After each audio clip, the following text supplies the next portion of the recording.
सब रूप में विराजमान परम पूज्य स्वामी जी महाराज, पूज्य महाराज जी के चरणों में कोटि कोटि नमन प्रणाम करते हुए संस्था के सभी वरिष्ठ पदाधिकारी सदस्यगण, सभी सत्संगी धर्म के भाइयों, जिम्मेदार सेवादार प्रेमियों को सादर जय गुरुदेव।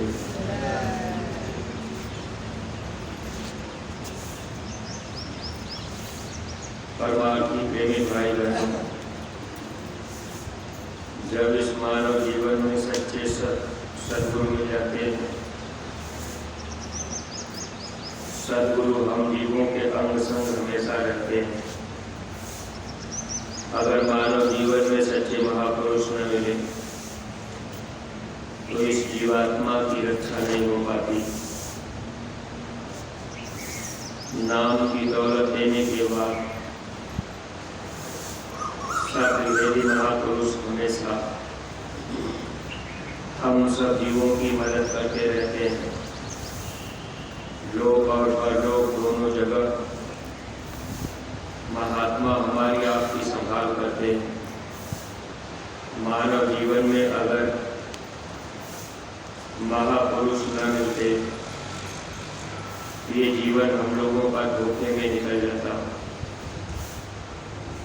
जिस देश में हम सब लोग रहते हैं, यह देश काल और माया का ये पराया देश है। इस पराये देश में कभी भी हम आप सुख नहीं प्राप्त कर सकते। पराधीन सपने सुख नहीं। दूसरे देश में किसी को कभी सुख नहीं मिलेगा। हम सब के सब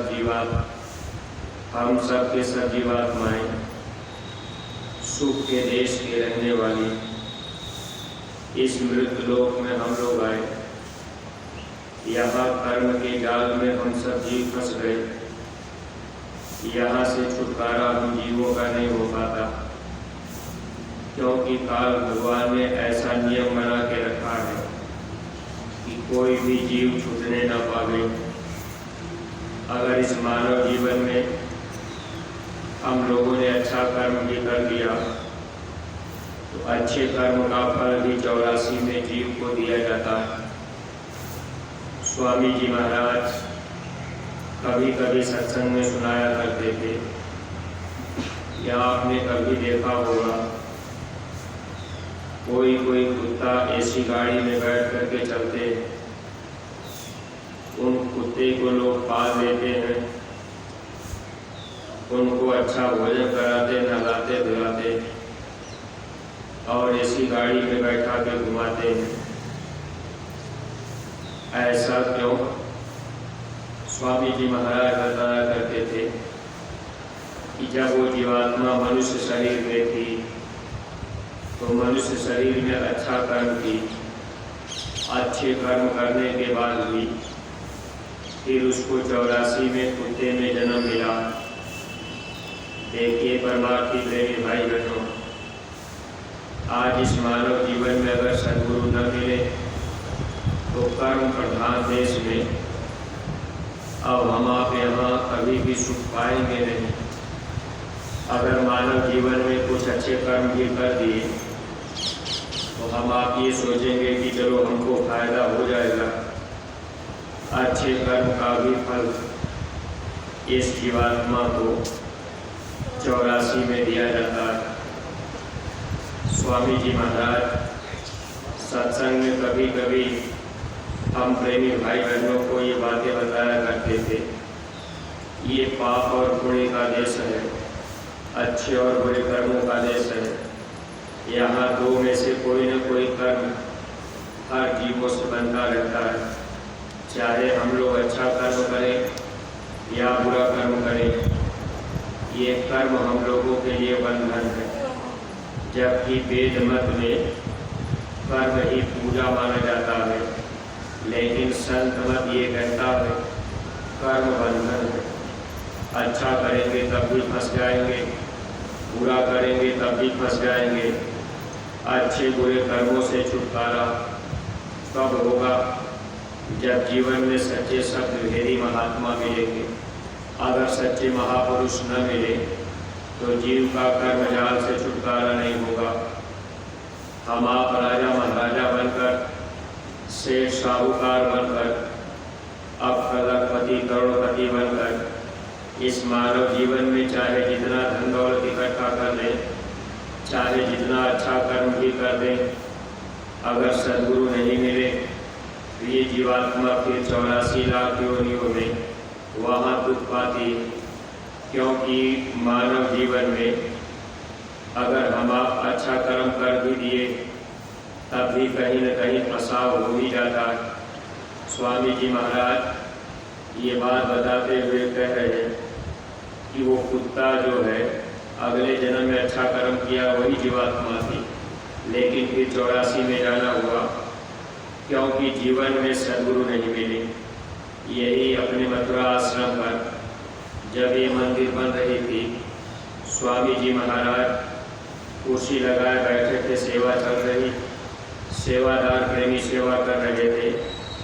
एक कुत्ता गुरु महाराज के करीब आया, पैर का अंगूठा चाटने लगा। सेवादार प्रेमी कुत्ते को भगाने की कोशिश किए, स्वामी जी महाराज ने मना कर दिया। अब वो कुत्ता गुरु महाराज का पैर चाटते चाटते धोती यहाँ घुटने तक कर दिया। दोबारा लोगों ने कोशिश किया कि कुत्ते को भगा दिया जाए। स्वामी जी महाराज बोले इसको रहने दो। प्रेमियों ने पूछा गुरु महाराज, आखिर ये कुत्ता आपका ये पैर गंदा कर रहा है, फिर आप इसको हटाने नहीं दे रहे, कोई न कोई रहस्य तो है ही। स्वामी जी महाराज बोले बच्चा, जिसको तुम कुत्ता देख रहे हो ये अगले जन्म का राजा। गुरु महाराज ने कहा आपने पाटलिपुत्र का नाम सुना होगा। स्वामी जी महाराज बताए कि अगले जन्म में पाटलिपुत्र का राजा था, ब्राह्मण परिवार में पैदा था, लेकिन इसने एक छोटी सी गलती कर दिया। गलती क्या हुई थी? एक गेरुआधारी महात्मा का उसने अपमान किया था। देखिए परमार्थी प्रेमी भाई बहनों, गुरु महाराज बताने लगे ये गेरुआ वस्त्र महात्माओं की कफनी होती है। महात्मा उसको पहना करते थे। महात्मा जब उसको पहनते थे उसको कफन समझकर, यानी जीते जी मर जाना। और यहाँ महापुरुष जीवों की भलाई के लिए बराबर आया करते। गुरु महाराज ने कहा वो महापुरुषों की कफनी थी, लेकिन जब से अब लोग गेरुआ वस्त्र पहनकर कोई शराब भी पीने लगा, अब कोई गेरुआ वस्त्र पहनकर गांजा भी पीने लगा, कोई गेरुआ वस्त्र पहनकर चोरी डकैती भी करने लगा। स्वामी जी महाराज कहने लगे तब से महात्माओं ने गेरुआ वस्त्र छोड़ दिया। महात्मा अपना पहनावा अपनी कफनी को बदल दिए। इसके परमार्थी प्रेमी भाई बहन, हमें आपको भी ये ध्यान रखना चाहिए। उस समय स्वामी जी महाराज ने कहा था अगर गेरुआ वस्त्र पहनकर कोई चोरी डकैती भी करे तो आप कभी भी उसको कुछ मत कहना। स्वामी जी महाराज बताने लगे कि जब ये अगले जन्म में राजा था तो इसने गेरुआधारी महात्मा का अपमान कर दिया। उसी की वजह से आज इसको कुत्ता बन करके 84 लाख योनियों में भटकना पड़ रहा। फिर स्वामी जी महाराज बोले कि चलो इसका सौभाग्य था कि कम से कम यहाँ आ गया, अब इसको सीधा मनुष्य शरीर मिल जाएगा। देखिए महात्मा हम जीवों को कितना लाभ देते हैं।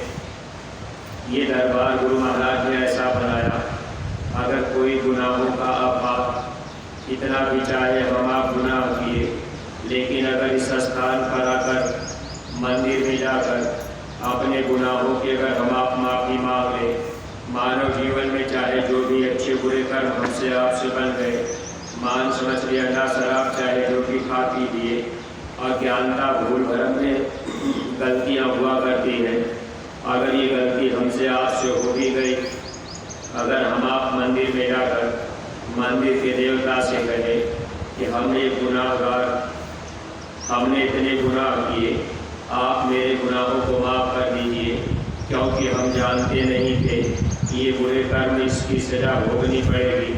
अब अच्छे बुरे कर्मों की सज़ा तो भोगनी पड़ती है।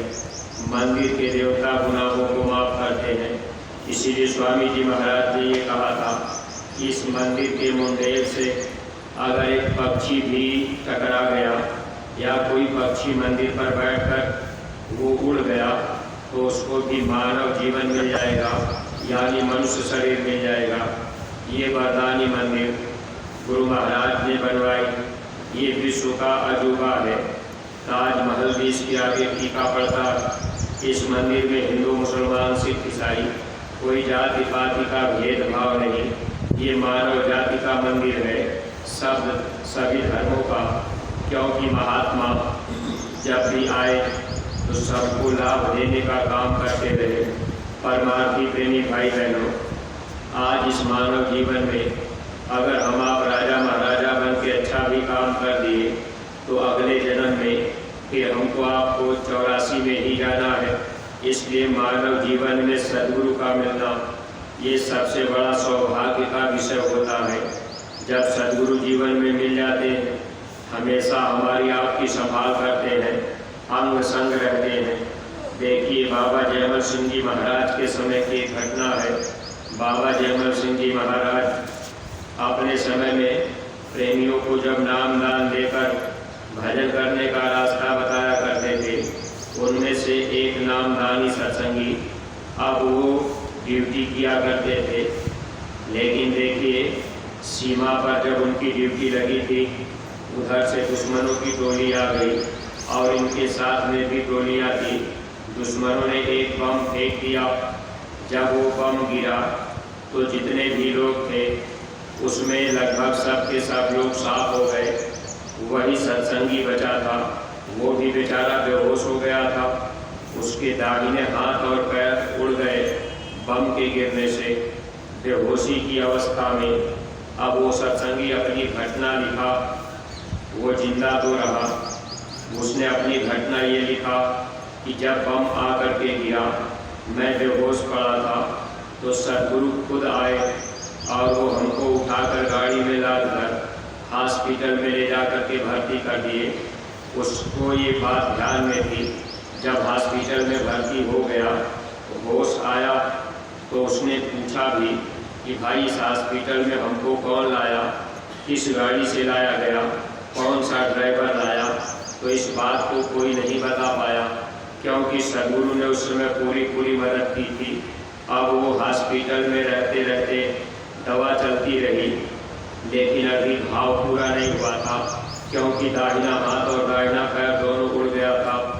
बाईं करवट लेटे लेटे लगभग महीनों बीत गए थे।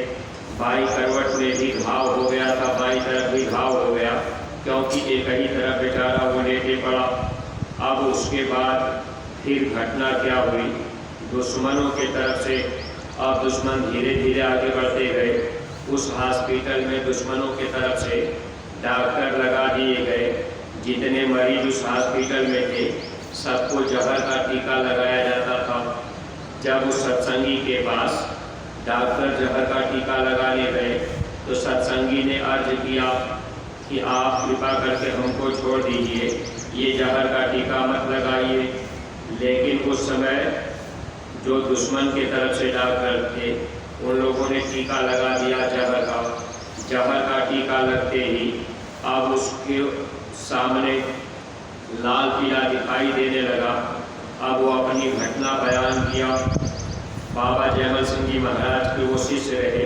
देखिए परमार्थी प्रेमी भाई बहनों, जहर का टीका लगने के बाद दुश्मनों ने क्या काम किया, जो लोग तुरंत मर गए उनको तो लोगों ने ले जा करके दफना दिया, और जो जिंदा थे अब उस सत्संगी को लोगों ने उठा करके वही बगल में एक नदी नाला थी, उसी नाले में लोगों ने ऊपर से ही फेंक दिया। जब वो नदी में गिरा तो आधा शरीर उसका पानी में और आधा शरीर कीचड़ में बाहर पड़ा हुआ था। उस समय भी उसने अपनी घटना बयान किया कि वहाँ मेरी कोई मदद करने वाला नहीं था। फिर गुरु महाराज मौजूद हुए, यानी बाबा जयमल सिंह जी महाराज मौजूद हुए। वक्त के जो महापुरुष होते हैं, जीवात्मा की संभाल करते हैं, अपने प्रेमियों की बराबर संभाल करते हैं। इसलिए परमार्थी प्रेमी भाई बहनों, वक्त के सदगुरु की बात मान लेने पर जीव का लोक और परलोक दोनों बन जाता है। अब उसने अपनी घटना का ये जो बयान किया कि सदगुरु फिर वहाँ आए और वो पानी में हो करके अब उन्होंने अपने हाथ में उसको उठा लिया। अब सदगुरु ले जा करके फिर लारी में यानी गाड़ी में ला दिए, फिर हॉस्पिटल में ले जा करके भर्ती कर दिए। 6 महीने बाद वो जब ठीक हुआ, उसके दाहिने हाथ पर जोड़ गए थे, वो पैर लकड़ी के लगाए गए।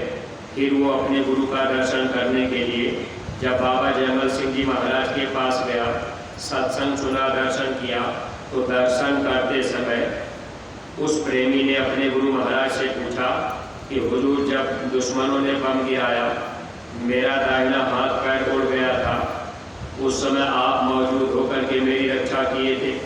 तो बाबा जयमल सिंह जी महाराज मुस्कुराते रह गए, कुछ बोले नहीं, क्योंकि सदगुरु प्रेमी भाई बहन मदद तो कर देते हैं।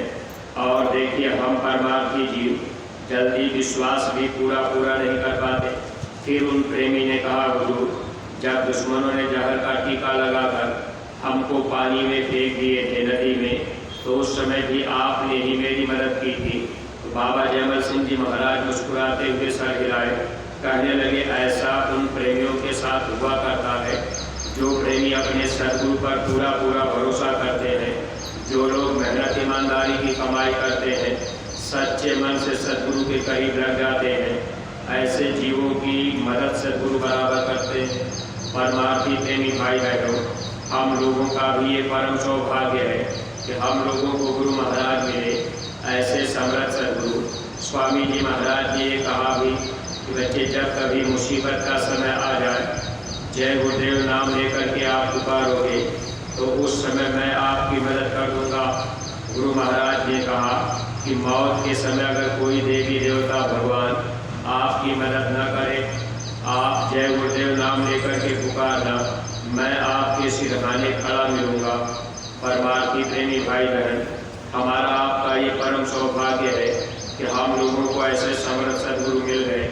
मानव जीवन का लाभ हम आप चाहे तो पूरा उठा सकते हैं, लेकिन इसके लिए सदगुरु से सच्चा प्रेम करना पड़ेगा। गुरु के वचनों पर अपनी कुर्बानी देनी होगी, अपना तन मन धन कुर्बान करना पड़ेगा। अगर हम आप अपनी बुराइयों की कुर्बानी दे दिए, तन मन धन गुरु के लिए न्यौछावर कर दिए, जब भी जरूरत पड़ी हम सब लोगों ने अगर गुरु के काम के लिए अपना तन और धन लगाया, तो निश्चित ही हमारी आपकी जीवात्मा की संभाल सदगुरु करेंगे। जब मौत का समय आएगा, इस जीवात्मा को निज घर पहुँचा देंगे। इसलिए हर परमार्थी प्रेमी भाई बहनों को वचनों की तरफ ध्यान रख करके बराबर सुमिरन ध्यान भजन करते रहना चाहिए। ध्यान भजन बने न बने, उसकी चिंता हम प्रेमियों को नहीं करनी चाहिए। केवल अगर हम आप बैठते रहेंगे तो निश्चित ही सदगुरु हमारी आपकी मदद कर देंगे। उनके वचनों का हम आप पालन करते रहें, बस इतना ही फर्ज और कर्तव्य हम आप अपना निभाते चलें। जब थोड़ा बहुत मौका हम लोगों को मिल जाए तो परमार्थी प्रेमी भाई बहन, हम सब लोग इस तन से सेवा कर दिया करें, क्योंकि इस तन से हम लोगों ने इतने पाप कर्म किए। महात्मा तन की सेवा लेकर हम जीवों के कर्मों को साफ कर देते हैं, फिर हम लोगों को निज घर जाने के लायक बना देते हैं। इसलिए तन की सेवा हर परमार्थी प्रेमी भाई बहनों के लिए अनिवार्य हुआ करती है। अगर हम आप करते रहेंगे, लगे रहेंगे, तो लोक और परलोक दोनों का लाभ पा जाएंगे। देखिए परमार्थी प्रेमी भाई बहनों, सेवा का समय है, इसलिए हम आप जो भी प्रेमी जहाँ जहाँ जिनकी सेवाएं लगाई गई, सब लोग अपनी अपनी सेवाओं में समय से पहुँचेंगे और सेवा का लाभ सभी प्रेमी भाई बहन उठाएंगे। गुरु महाराज से बराबर प्रार्थना हम आप करते रहें कि हे मालिक, हमसे कोई गलती गुनाह न बनने पावे। आप हमको ऐसी सद्बुद्धि दीजिएगा जिससे हम अच्छे मार्ग पे चलें और अच्छा काम करें, ताकि ये मानव जीवन का लाभ हमको पूरा का पूरा मिल जाए। जब ये मेरे शरीर का समय पूरा हो तो आप कृपा दया करके अंतिम समय में हमारे सामने हाजिर हो जाइएगा मेरी जीवात्मा को यानी हमारी पूरी मदद कीजिएगा। बाकी दुनिया की कोई इच्छा हम आप अपने सद्गुरु से न रखें। एक इच्छा, एक आशा हम लोगों के अंदर बन जाए कि जब ये शरीर छूटे तो जीवात्मा अपने सच्चे घर चली जाए, जन्म मरण के बंधन से हम आप बच जाए। दुनिया के मोह ममता में अगर फंसे रह गए तो अंतिम समय में दुनिया काम नहीं आएगी।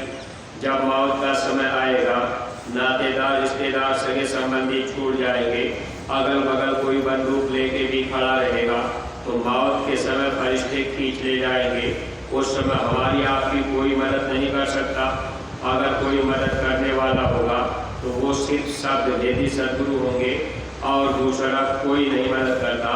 इसके परमार्थी प्रेमी भाई बहनों, सच्चे सद्गुरु मिल जाए तो उनसे प्रेम कर लेना, यही हमारा आपका सौभाग्य होगा। हम आप बराबर गुरु महाराज के काम में अपना तन मन धन लगाए रखेंगे तो दया दुआ के पात्र बने रहेंगे। इन्हीं शब्दों के साथ हम अपनी वाणी को यहीं पर विराम दे रहे। अगर कोई भी बात अटपटी लग गई हो तो आप अपना छोटा भाई समझ करके क्षमा कीजिएगा। सब लोग प्रेम के साथ मालिक के पावन नाम का उच्चारण करेंगे। जय गुरुदेव, जय गुरुदेव। नाम किसका? प्रभु का पावन नाम। बाबा जय गुरुदेव जी महाराज का कहना है शाकाहारी रहना है। बाबा जय गुरुदेव जी महाराज की अर्जी है, आगे आपकी मर्जी है। हाथ जोड़कर विनय हमारी हो जाए सब शाकाहारी। जय